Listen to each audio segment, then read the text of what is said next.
रामलाल जी नमस्कार। नमस्कार। नमस्कार राव साहब, नमस्कार।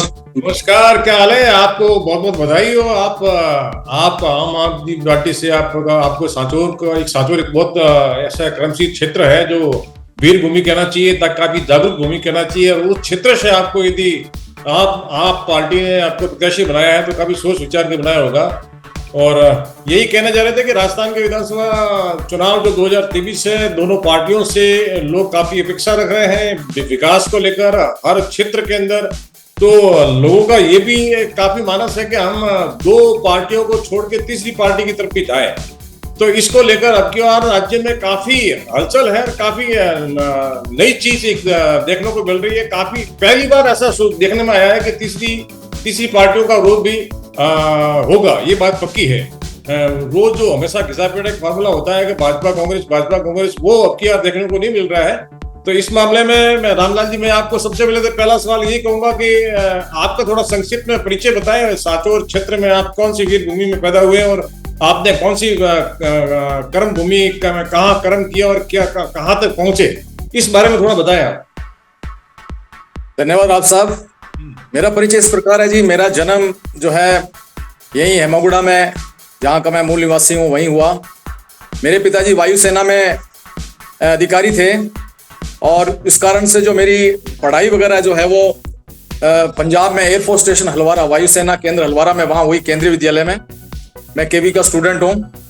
मैंने पंजाब से ही ग्रेजुएशन किया, पंजाब से ही बीएड किया और उसके बाद में मैं नौकरी लगा तो फिर मैं राजस्थान में आया। पहली पोस्टिंग मेरी लियादरा रही, जहाँ मैंने 9 साल सर्विस की। मैंने मेरे गाँव में सीनियर सेकेंडरी होने के बावजूद भी, क्योंकि गाँव के लोगों की थोड़ी राजनीति हस्तक्षेप रहता था, तो मैंने वहीं लियादरा ज्वाइन किया। उसके बाद मैं 7 महीने सांचौर रहा, झाब रहा। के बाद में मेरी ट्रांसफर जो है सांचौर हो गई, जहाँ मैं लगभग 20 साल रहा।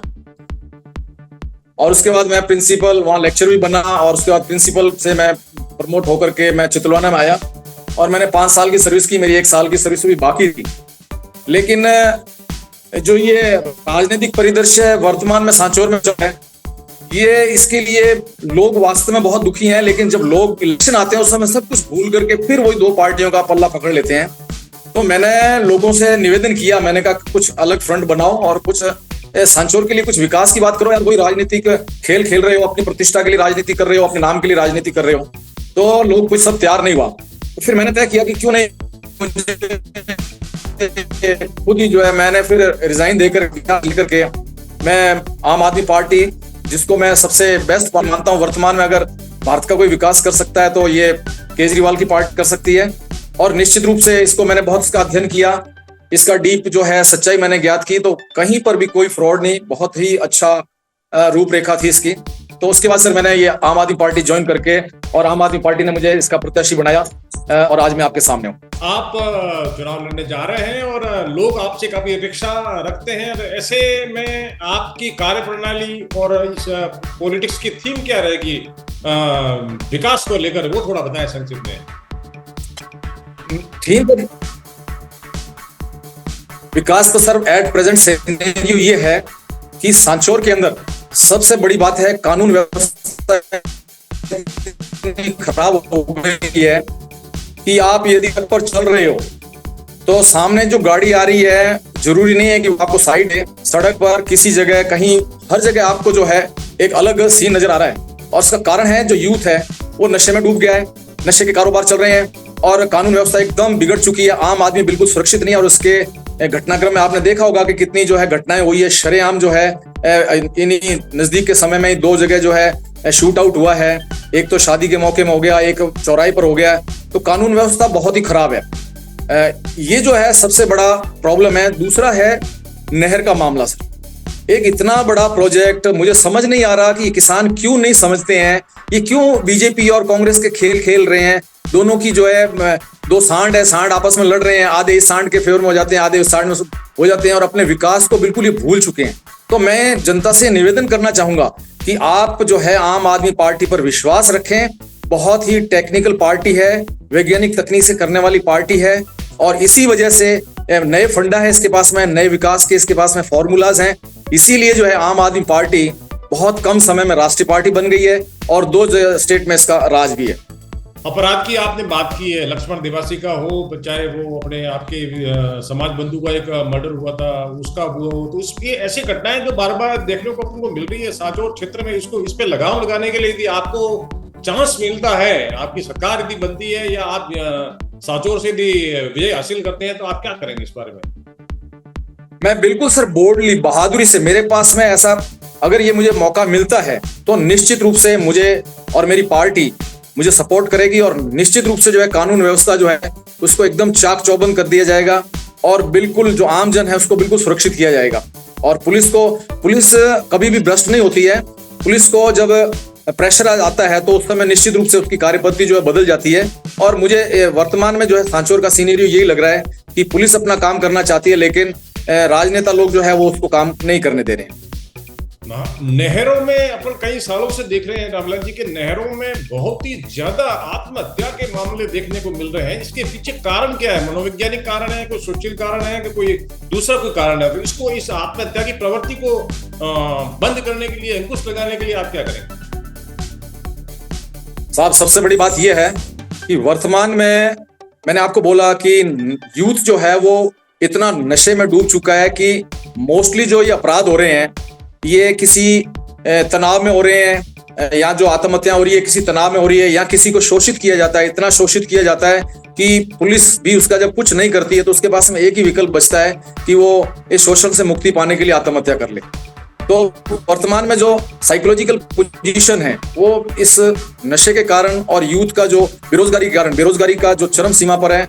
अभी साहब आपको मालूम होगा कि देशावर में भी इतने काम नहीं है, नए जो सिस्टम्स लागू हुए हैं उस कारण जो है छोटा बिजनेस करना भी संभव नहीं है, और जीएसटी वगैरह के कारण। तो यूथ अब जाए तो जा कहाँ? शिक्षा लेकर के यदि रोजगार के मामले में जाए तो शिक्षा की ऐसी हालत हो गई है कि बच्चे लोग जो है अपने माँ बाप की गाड़ी कमाई को लेकर के 5-5, 10-10 साल तक जो है वो कोचिंग सेंटरों पर अपने जमीन का बेचो कैसा भी करके उसको वहाँ प्रयास कर रहे हैं, और उसमें भी लास्ट में क्या वही ढाक के 3-5 पेपर आउट हो जाते हैं, और जो बेचारा ईमानदार बच्चा है वो फिर हताश हो जाता है। तो बहुत सारे कारण रहे हैं जिस कारण में जो है आत्महत्याएं हो रही है। एक पिछले दिनों एक घटना हुई थी, दलित बालिकाओं के साथ एक रैप और फिर हत्या करके नहर में डाल दिया गया। क्या कहते हैं ऐसे जघन्य अपराध के बारे में आप? ये तो एक मानसिक विकृति आ गई है सर लोगों में, अब एक मानसिक विकृति आ गई है। उसमें मैंने इतना, मुझे मेरी नॉलेज में नहीं है, ये समाचार जरूर सुना था, लेकिन उसमें भी कहाँ न्याय मिला। उसमें भी जो है ये हमारे जो स्थापित जो नेता लोग हैं जिनको कई सालों से स्थापित हो चुके हैं और उनके साथ साथ नए जो है आकर के जुड़ रहे हैं, उन लोगों ने बैठ के उसका फैसला किया और उस गरीब परिवार को मुझे नहीं लगता कि कोई न्याय मिला। पंचायती से जो है पैसा वैसा दे करके कुछ उनकी जेब में गया, कुछ पंचों के जेब में जा करके उस जो है परिवार को बिल्कुल उसको एक तो घर से ये मौत हुई और ऊपर से जो है न्याय भी नहीं मिला। ये बड़ी मतलब ये मामला है उसमें। आप शिक्षित वर्ग से आते हैं, काफी अच्छी पढ़ाई कर रखी है आपने, तो आप ये जो बांधों के पास में जो पानी छोड़ते हैं, ओवरफ्लो पानी नर्मदा का कहना चाहिए, ये क्या चीज है? ये पानी क्यों छोड़ते हैं? और इससे हजारों बीघा कृषि भूमि बंजर हो चुकी है। तो ये कोई टेक्निकल कारण है या कोई पानी तो इतना है ही नहीं, आगे से पानी तो आ ही नहीं रहा है, तो पानी नदी में क्यों छोड़ रहे हैं? ये थोड़ा बताइए। ये साहब किसानों को बार बार बेवकूफ बनाया जाता है। खालों में पानी नहीं चल रहा है क्योंकि खालों का निर्माण करने में बीजेपी और कांग्रेस दोनों ने मिल करके साहब कंधे से कंधा मिलाकर भ्रष्टाचार किया है। किसानों की गाड़ी कमाई को इन्होंने किसानों का कत्ल किया समझ लो। और किसान जो है, आज मैं चितलवाना में था, मेरा नेड एरिया में जाने का बहुत मौका मिला, किसी फंक्शन में जाते थे, स्कूल के फंक्शन में जाते थे, तो खाले पड़े हैं साहब जैसे बाबा आदम के समय के बने हुए हैं, बिखर गए हैं। अब वो पानी जब खालों में नहीं जाएगा तो उस पानी को कहाँ डालेंगे? उसको सीधा जो है ये उसको वेस्ट कर रहे हैं, कितने अमूल्य पानी है। और जब इनसे पूछा जाता है कि पानी खालों में क्यों नहीं जा रहा है, तब ये बार बार जो है इतना क्यूसिक पानी आना चाहिए, इतना क्यूसिक नहीं आ रहा है, वो बहाना करके ये जो है किसानों को जो है लिपापोती कर देते हैं। जबकि यहाँ से पानी आगे जा रहा है गुड़ा मालानी में, वह हेमाराम जी के शासनकाल में कहीं कोई ऐसा बात नहीं है कि पानी नहीं पहुंच रहा है, बहुत व्यवस्थित पानी चल रहा है। हमारे इस एरिया में जो पानी डिक्कियों के द्वारा लोगों के खेतों में जाना चाहिए वो नहीं जा रहा है, जो खालों में जाना चाहिए वो नहीं जा रहा है, बस एक नहर में पानी चल रहा है। जो पाइप डाल दिए गए थे खेतों तक, कनेक्टिविटी जो की गई थी डिक्कियों से, वो डिक्कियां जो है वो टूट चुकी है, बिल्कुल उजाड़ पड़ी हुई है, और पाइप लोग भूल चुके हैं कि पाइप डाले कहाँ हैं। और फिर भी जो है इस नहर पर बार बार जो है बजट आ रहा है, करोड़ों का बजट आ रहा है, उस बजट को जो है खाया जा रहा है। और साफ सफाई के चक्कर में अब ये साफ सफाई चली, मैं सिलूसन तक गाड़ी लेके गया मैंने देखने के लिए कि मैं वास्तु स्थिति, क्योंकि मैं अब राजनीति में उतरा हूँ, मुझे लोगों के सामने तथ्यात्मक बात भी करनी है। तो बीच में एक क्रेन डाली हुई है, उसने तो 2-4 जगह इकट्ठा किया हुआ और तीसरे दिन उसमें पानी आ गया। तो कुल मिलाकर के जो ये पानी जब यूज होगा ही नहीं तो वो व्यर्थ जाएगा ही जाएगा, और कहाँ भेजे उसको, रोकेंगे तो ओवरफ्लो हो जाएगा। नहीं, इस कारण जो इसके पीछे कोई तकनीकी कारण, कोई लेवलिंग का कोई मिस्टेक सुना है कि वो नहर का लेवल बराबर नहीं बैठ रहा है, इसलिए पानी को खाली किया जा रहा है। लेवल सर, लेवल का काम ये है कि लेवल जो है वो इसकी सर्वे इतने भ्रष्टाचार में हुई है कि जो नेहड़ एरिया, मैंने, आप बिलीव नहीं करोगे सर, मैं नेहड़ एरिया में गया, बहुत दूर तक गया, वहां आज भी लोग जो है ऐसे रह रहे हैं माने ये आजाद हिंदुस्तान में नहीं रह करके पाकिस्तान में रह रहे हैं। बहुत ही पुराना कल्चर उनका, पानी नहीं है, और उस एरिया के लिए पानी किया गया और वहां तक जो खाले लेके गए उसका निश्चित रूप से इन्होंने जो है उसको जो ज्यादा पैसा लगना था उसको, उसका जो मेन पॉइंट था उसको ऊपर रखना था, टेल पॉइंट को नीचे रखना था, वो तकनीकी बातें रखी नहीं। मिट्टी जो है जांच करके नहीं डाली गई, जो पास में मिट्टी पड़ी हुई थी नमकीन मिट्टी उसको डाल दिया, वो पानी में बह गई, नाले जो है टूट गए हैं। तो बहुत भारी भ्रष्टाचार हुआ है और दोनों सरकार में हुआ। इसके लिए दोनों बीजेपी और कांग्रेस दोनों जो है वो जिम्मेदार हैं। और आज जब इनको टिकट नहीं मिलता है, इन पार्टी के कर्ता धर्ता जो थे उनको जब टिकट नहीं मिल रहा है तो वो फिर अब महापंचायतें कर रहे हैं, फिर जो आजाद निर्दलीय आ रहे हैं, उसी बात पे आएंगे। उससे पहले मैं ये कह रहा हूँ कि सांचौर की मेन जो इकोनॉमिकल जो थीम रहेगी वो है खेती, कृषि है, और वो पूरी नहर चित्र है। नहर आने के बाद में काफी किसान सक्षम हुआ है, पूरा तो नहीं हुआ बट हुआ है। तो ऐसे में नवीन तकनीक का इस्तेमाल करने के लिए कृषि विज्ञान केंद्र की जरूरत नहीं है क्या सांचौर में?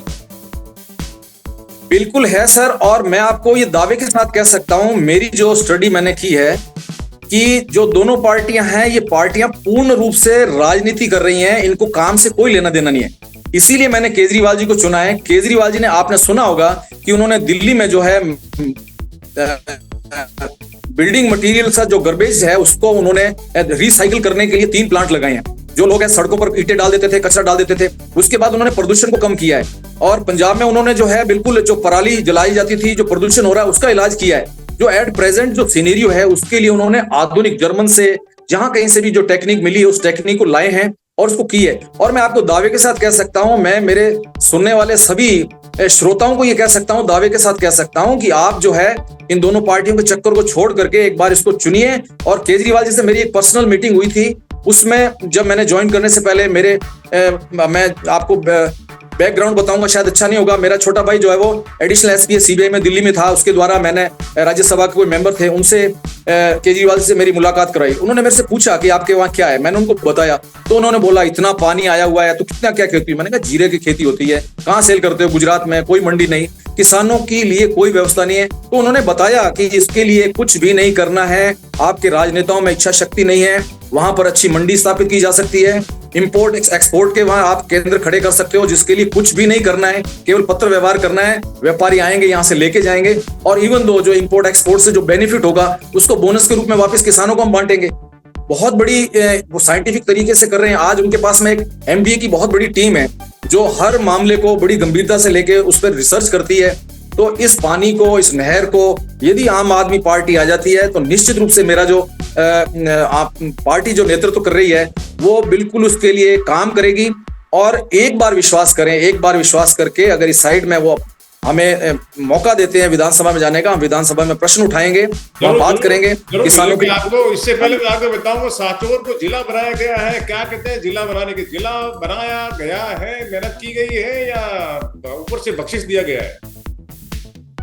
सर ये it is already well known, अच्छी तरह से पता है। अगर मैं ये बात कहूंगा कि लोग कहेंगे कि ये जो है पार्टी की दूसरी की खिलाफत कर रहे हैं, ऐसा कुछ भी नहीं है। अशोक जी ने खुद अपने मुंह से बोला है, सब लोगों ने उसको देखा है। लेकिन लोग क्या है, इतने ज्यादा अनुयायी हो चुके हैं कि वो जीवती मक्खी को निगलने की कोशिश कर रहे हैं और बार बार जो ये श्रेय जो है वह तत्काल जो वर्तमान में जो हमारे मंत्री महोदय हैं उनको ये श्रेय दे रहे हैं। जबकि जिला बनाने थे ये एक जो एक गवर्नमेंट का प्लानिंग थी और इसमें जो बाकी जिले भी बने हैं, बीजेपी गवर्नमेंट में भी बने हैं, बीजेपी जहां सांसद एमएलए वहां भी बने हैं। तो ये एक नेचुरल प्रोसेस है, ये एक स्टेट गवर्नमेंट का डिसीजन था। और इस डिसीजन को यहाँ लागू किया गया है। और लोग छोटी छोटी, क्योंकि विकास तो किया नहीं, अब विकास के नाम पे बताएं क्या, तो अब पहला एक मुद्दा पकड़ लिया कि साहब हमने जिला बनाया है, तो बहुत अच्छी बात है, जिला बनाया तो आपने बनाया, चलो मान लिया आपने बनाया, उससे बेनिफिट क्या हुआ?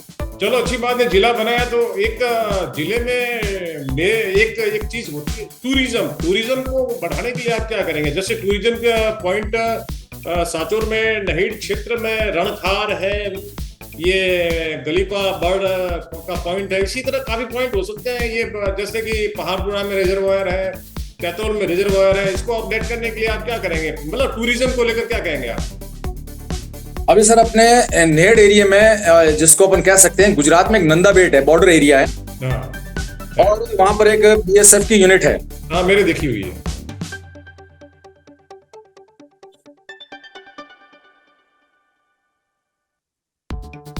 अटक गए।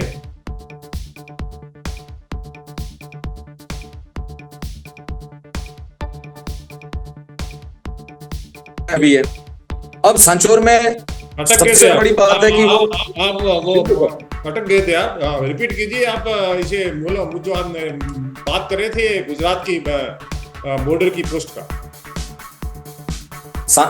यहाँ सांचौर से लगता हुआ ही सर नंदा बेट एक एरिया है, जो बॉर्डर एरिया है, वहां बीएसएफ की एक यूनिट है, और बिल्कुल बॉर्डर पे है। वो उसको इतना डेवलप किया गया, उसको एक टूरिस्ट प्लेस बना दिया, पर लगभग 10 से 20 हजार लोग जो है वहां विजिट करते हैं, और बहुत अच्छा बनाया हुआ। तो क्यों नहीं, हमारे अगर राजनीतिक इच्छा शक्ति हो तो सर ये जो बाढ़ आती है, इस बाढ़ से पानी को पाइप के द्वारा कहीं ले जाकर कलेक्ट करके बहुत बड़ी झील बनाई जा सकती है। कोई खर्चा नहीं आएगा, इतना कहाँ खर्चा आएगा, मिट्टी तो खोद के डालना है, उसको वहां डर करना है, और ओवरफ्लो जो पानी होगा वो चला जाएगा, रन में चला जाएगा। तो इच्छा शक्ति नहीं है सर, कोई भी काम करने की इच्छा नहीं है, केवल मात्र भ्रष्टाचार चल रहा है। अपराध बढ़ाओ, अब जब भ्रष्टाचार बढ़ेगा तो अपराध होगा, जब भ्रष्टाचार सब जगह होगा तो कानून व्यवस्था बिगड़ेगी, लोग सिंसियर नहीं रहेंगे। तो पूर्ण रूप से सर सांचौर को बर्बाद किया हुआ है, और मेरी यही पीड़ा थी। इसी पीड़ा के कारण जो है मैंने मेरी 1 साल की सर्विस को छोड़ करके मैं इस मैदान में उतरा हूं। लोग इसको समझेंगे या कैसा भी समझेंगे, लोग कहेंगे कि बहुत बड़ी बात है, क्योंकि समय समय पर जो है राजनेता लोग आते हैं और छोटा सा अपना छोड़ करके चले जाते हैं, तो उससे जो इनको लगता है कि कांग्रेस और बीजेपी के अलावा और कुछ कर नहीं सकता। आप मल्टी डायनेमिक इंसान लग रहे हैं, तो आप थोड़ा लगता है लोगों को अपेक्षा रहेगी कि आप यदि आपको ये मिलता है, अवसर मिलता है, तो बच्चा सांचौर का विकास भी करेंगे। बात ड्राई फ्रूट के बारे में आप क्या सोचते हैं? Dry fruit sir, dry fruit के लिए ड्राई पोर्ट है सर, यहाँ पर फ्रूट्स का मामला है, ड्राई पोर्ट का मामला है। और अगर ड्राई पोर्ट यहाँ खुल जाए, कोई भी, जब अपन सेंट्रल गवर्नमेंट कुछ भी कर सकती है सर, अगर उससे कांटेक्ट किया जाए, स्टेट गवर्नमेंट कुछ भी कर सकती है, ड्राई पोर्ट खुल सकता है, लोगों की जो जमीनें हैं उनकी कीमत बढ़ सकती है, यहाँ से इंपोर्ट एक्सपोर्ट बढ़ सकता है। और सबसे बड़ी बात है सर, जो जीरा यहाँ हो रहा है, आप वर्ल्ड के नक्शे में सांचौर को देखिए, सांचौर उसके अंदर अग्रणी है, अनार की खेती में अग्रणी है। और जो दूसरा कुछ भी नया विचार करें तो उसके लिए किसान हाथों हाथ ले रहे हैं, किसान हर चीज को समझ रहे हैं, लेकिन एक ही चीज नहीं समझ रहे हैं कि वो बार बार जो है जातिवाद के चक्कर में और एक दूसरे को जातिवाद बना के उपगत राजनीति कर रहे हैं, विकास की राजनीति नहीं हो रही है। और यदि मैं आपको दावे के साथ कह सकता हूं कि यदि इस बार जनता आम आदमी पार्टी को सपोर्ट करती है तो एक बहुत ही आधुनिक तरीके से, बहुत ही नवीन तरीके से सांचौर का निर्माण होगा, और इंपोर्ट एक्सपोर्ट होगा, ड्राई पोर्ट की बात कर रहे हैं वो होगा, टूरिज्म का बढ़ेगा, और जो फ्रूट्स का मामला चल रहा है ये होगा। तो यहाँ का यूथ जो है उसमें रोजगार लगेगा, जो उनका ध्यान नशे की तरफ है, उसकी स्मगलिंग में, वो यहाँ आएगा, यहाँ पर आधे ट्रेडर बनेंगे, कुछ इंपोर्ट एक्सपोर्ट में लगेंगे, कुछ उनकी हेल्प करेंगे। बहुत जीनियस लोग हैं यहाँ के, बहुत समझदार लोग हैं, उन्होंने बहुत अच्छे अच्छे बिजनेस स्टैब्लिश किए हैं बॉम्बे में, थ्रू आउट द इंडिया, बाहर भी विदेशों में भी किए हैं, बहुत डायनेमिक लोग हैं। लेकिन जो ये राजनीति है इसने उनको बिल्कुल जीरो करके रखा हुआ है, और लोग बार बार वही राजनीति, घिसी पिटी राजनीति, घिसे पिटे नेता। आप किसी गांव में चले जाओ, 4 आदमी 10 साल पहले भी वो राजनीति कर रहे थे, बाकी सब लोग उनके पीछे चल रहे हैं, वही की वही राजनीति, उनको कोई ज्ञान नहीं है। बिल्कुल मैं मेरी आत्मा से मैं डेडिकेट हूं कि मैं इस एरिया का विकास करूं, और अब यदि मुझे चांस मिलता है तो। पंजाब में आपकी सरकार है सर, वहाँ उड़ता पंजाब को काफी सुधारने का प्रयास किया गया है। सांचौर को लेकर क्या प्रयास करेंगे यदि आपको सब मिलता है? ड्रग गौरव, इस ड्रग माफिया को लेकर सर बहुत आसानी से मामला है। सामाजिक समझाइश ही सबसे बड़ा है। भाईचारा खत्म हो चुका है, उसको बढ़ाना है। लोग डर रहे हैं, कोई एक कास्ट का जो है नशा कर रहा है तो दूसरे वाला बोल रहा है कि मरने दो, अपने को क्या करना है। लेकिन जब भाईचारा हो जाएगा, जब गांव में एकता हो जाएगी, जब ये राजनीति खत्म हो जाएगी, विकास की राह पर चलेंगे, तो लोग विकास को देखेंगे और ऐसी चीजों को वो प्रमोट नहीं करेंगे, उनको निंदा करेंगे और यूथ जो है उसको भी काम मिल जाएगा। और पंजाब में भी यही है। पंजाब में साहब लोग जो है अभी वर्तमान में जो स्थिति आ रही है उसके अंदर जो पॉलिटिशियन, हमारे यहाँ सांचौर में भी ऐसा माना जा रहा है कि जो पॉलिटिशियन है उनके द्वारा ये सारा मामला हो रहा है। पंजाब में भी यही चल रहा है कि जो पॉलिटिशियन है वो अकाली गवर्नमेंट में कर रहे थे और ड्रग्स बेच रहे थे, लेकिन जब से मान गवर्नमेंट आई उसके लिए एक चैलेंज है सर, उसने इस चीज को बिल्कुल बंद किया है।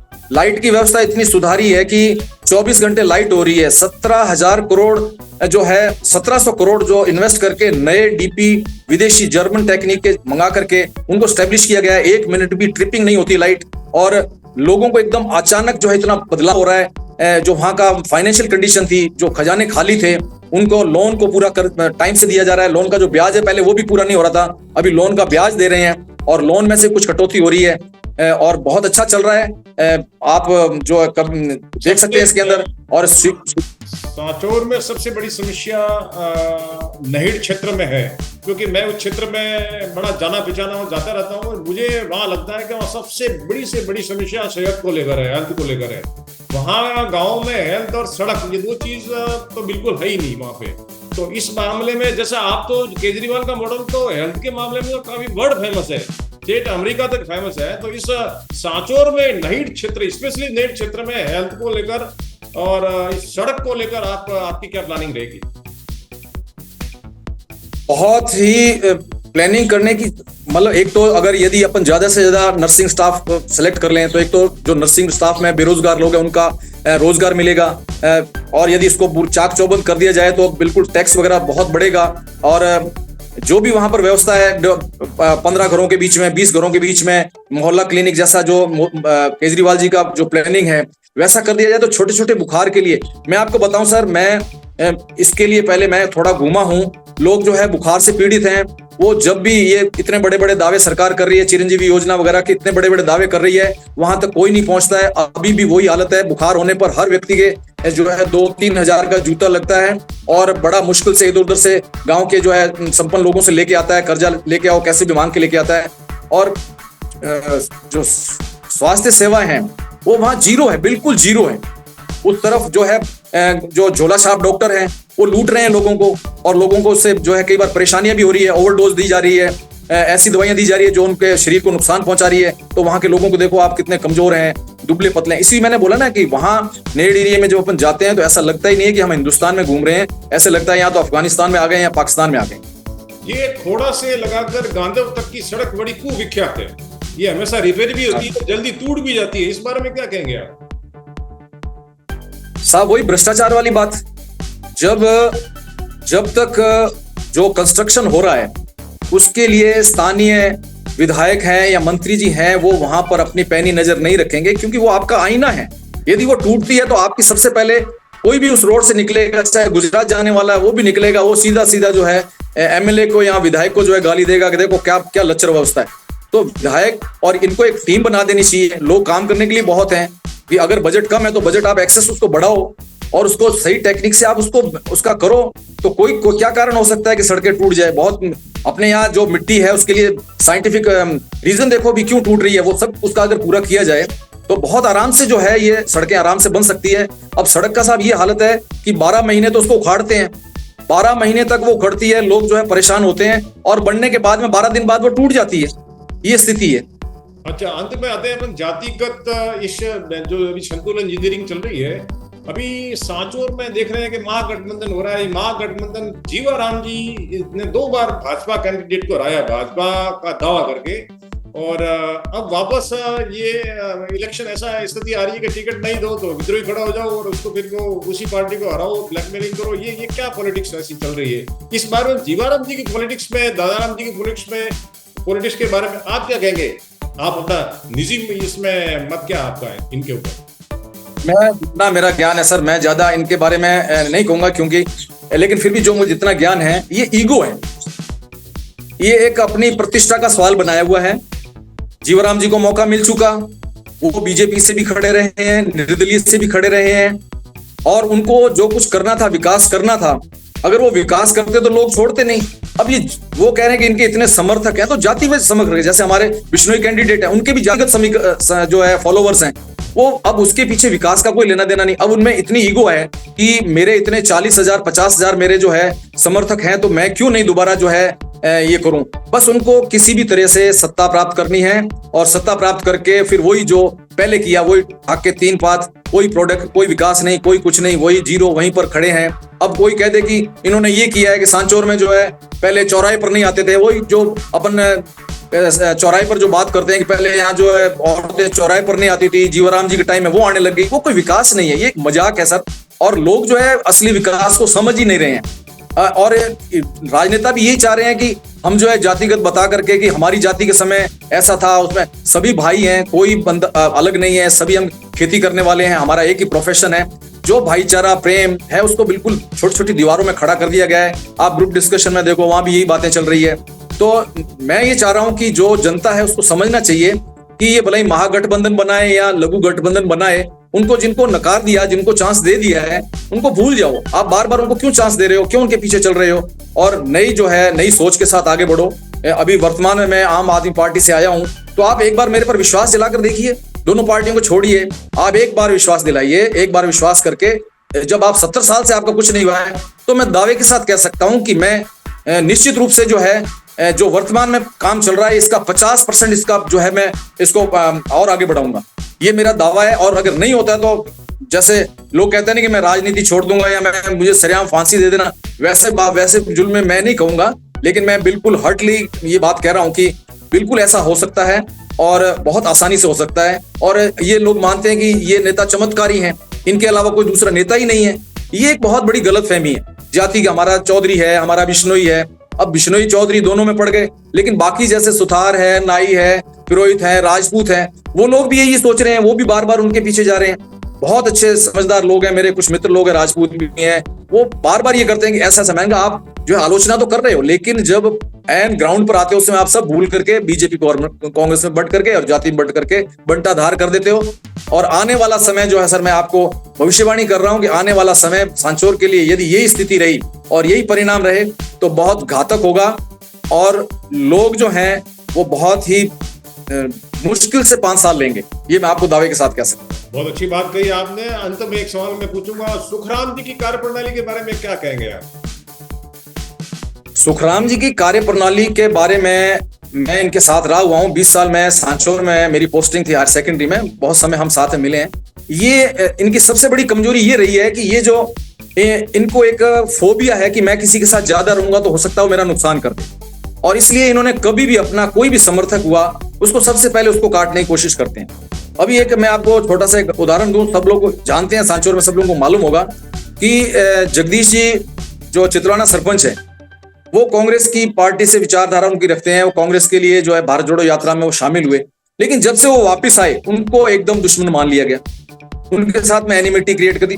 मैं खुद जो है सुखराम जी के साथ में ऐसे घर में लेके गया उनको, जो बीजेपी वाले थे, और उन्होंने मना कर रखा था कि हमारे खेत में अगर पैर भी दे दिया हम पैर तोड़ देंगे। वहां पर उन्होंने मुझे कहा कि रामलाल तू मुझे वहां जाके कुछ मेरी योजना बना।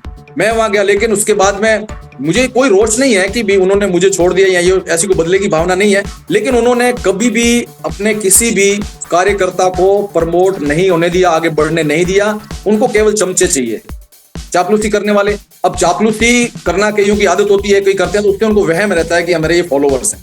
बाकी उनकी कार्यप्रगति करने से कोई मुझे कहीं पर भी ऐसा नहीं लगता है कि वो विकास कर रहे हैं। अब सांचौर में जो विकास का नाम ले रहे हैं कि साहब उन्होंने स्कूल खोल दिए हैं, उन्होंने साहब हॉस्पिटल खोल दिए हैं, उन्होंने वेटनरी खोल दिया, उन्होंने ITI खोल दिया, उन्होंने कॉलेज खोल दिया है। आज आप जाके उनकी हालत देखिए सर, क्या है, बिल्डिंग का अता पता नहीं है। चितलवाना की कॉलेज में देखता था, मेरे पास में चार्ज रहा एडमिशन का, मैं देखता था, कोई यहाँ पर लेक्चर नहीं था। जालोर से जहांगीर साहब आए, उन्होंने मेरे को बोला रामलाल जी हेल्प करना मेरी, और जो भी बच्चे आ रहे हैं उनको एडमिशन देना। मैंने चला ये स्कूल, एक हायर सेकेंडरी का प्रिंसिपल होकर के मैं कॉलेज का जो एडमिशन मैंने पहले साल किए हैं, और लोग जो है वहां से ग्रेजुएशन कर गए हैं बेचारे। कई लोग बहुत इंटेलिजेंट, 1-2 SC के बच्चे थे, इतने इंटेलिजेंट थे, यदि उनको सही या कॉलेज नहीं होती और जोधपुर जाने का मौका मिलता तो निश्चित रूप से RS तो पक्के ही थे वो। उन्होंने यहाँ पासबुक पढ़ करके जो है अपनी लाइफ खराब करके यहाँ बुद्धि कुंठित कर दी। तो कोई विकास नहीं है। ये सब ऊपर से आया हुआ है, केंद्र राज्य सरकार ने दे दिया। यूथ के लिए क्या और उन्होंने, ये सबसे लास्ट सवाल मेरा यही है कि यूथ के लिए क्या आपका मैसेज रहेगा? युवाओं के लिए मेरा यही मैसेज है कि आप समझो, आप जो है ये पुरानी पॉलिटिक्स को छोड़ो और सपोर्ट करो मुझे, मेरे साथ आओ, अपन एक टीम बनाते हैं। मुझे पॉलिटिक्स नहीं करनी है, ना मेरे बाप दादाओं ने किसी ने की है, ना मैं पॉलिटिक्स के लिए आया हूं। मेरा एकमात्र फंडा है कि जो ये आसपास की अव्यवस्था है, जो नशाखोरी है, जो अन्याय हो रहा है, ये सारा बंद होना चाहिए। और इसके लिए मैं यूथ से ही निवेदन करूंगा। बड़े लोग नहीं आएंगे, उनकी जो है पूंछ टेढ़ी हो चुकी है तो वो सीधी नहीं होने वाली है, लेकिन मैं यूथ से निवेदन करूंगा कि आप जो है मेरे साथ खड़े रहें और निश्चित रूप से अपन एक टीम बना करके सबको साथ लेकर के सांचौर को एक नया सांचौर का रूप देते हैं और इसको विकास के राह पर लेके जाते हैं। धन्यवाद, आपने समय निकाला, उसके लिए बहुत बहुत धन्यवाद। आपकी इच्छाएं भगवान मालिक करें पूरी हुए। धन्यवाद एक बार और, धन्यवाद। अति शीघ्र आपसे मिलेंगे, जब तक नमस्कार, जय हिंद।